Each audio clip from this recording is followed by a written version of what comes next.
ចាស់ជំរាបសួរពុកម៉ែបងប្អូនទាំងអស់គ្នាថ្ងៃនេះនាំអារម្មណ៍ពុកម៉ែបងប្អូនមកទស្សនាទិដ្ឋភាពដ៏ស្រស់ស្អាតនៅក្នុងប្រទេសហឡង់ទៀតហើយនាពេលរដូវស្លឹកឈើជ្រុះអញ្ចឹងណាចាគឺថាមានទេសភាពស្អាតខ្លាំងមែនតើពុកម៉ែបងប្អូនឃើញទេកាលពី2សប្តាហ៍មុនស្លឹកឈើមិនទាន់បែកពណ៌ក្រហមស្អាតចាំងចែងពណ៌មាសចឹងឯងពុកម៉ែបងប្អូនឥឡូវនេះគឺថាពណ៌មាសហ្មងណាតែគួរឲ្យស្ដាយដោយសារតែមេឃភ្លៀងបើសិនជាមេឃរាំងគឺ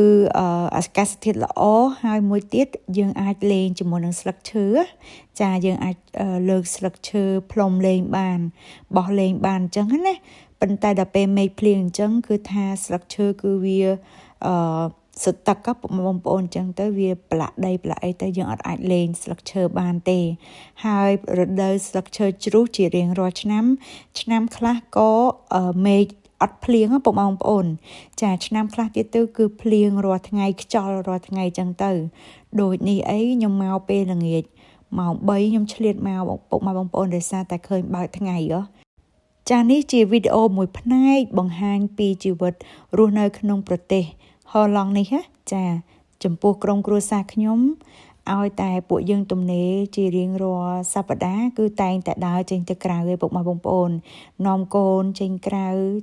ខ្លាចតែពេលខ្លះអូនសូហ្វីយ៉ាគាត់ជាប់ទៅខួបកំណើតមិត្តភក្តិគាត់អញ្ចឹងណាអូនសូហ្វីយ៉ាចូលខែ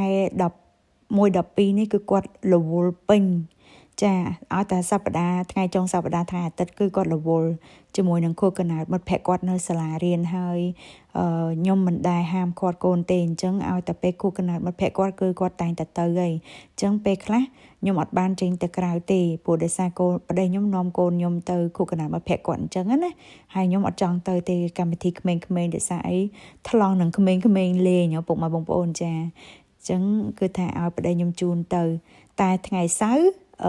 គាត់អត់មានកម្មវិធីអញ្ចឹងពួកយើងនាំគាត់ដើរលេងចាទៅញ៉ាំអីនៅខាងក្រៅជុំគ្នាអីចឹងណាចាពួកយើងរស់នៅបែបសាមញ្ញហើយមានភាពស្ងប់ស្ងាត់ហើយមានសុភមង្គលហើយពិតជាមានសេចក្តីសុខផ្លូវចិត្តខ្លាំងមែនតែនចាយើងបំពេញការងារមួយសប្តាហ៍ពេញចាដើម្បីផ្គត់ផ្គង់ជីវភាពក្រុមគ្រួសារហើយនៅពេលថ្ងៃចុងសប្តាហ៍យើងសម្រាកជាមួយនឹងក្រុមគ្រួសារចាបើមិនទៅញ៉ាំបាយនៅផ្ទះម្ដាយក្មេកទេ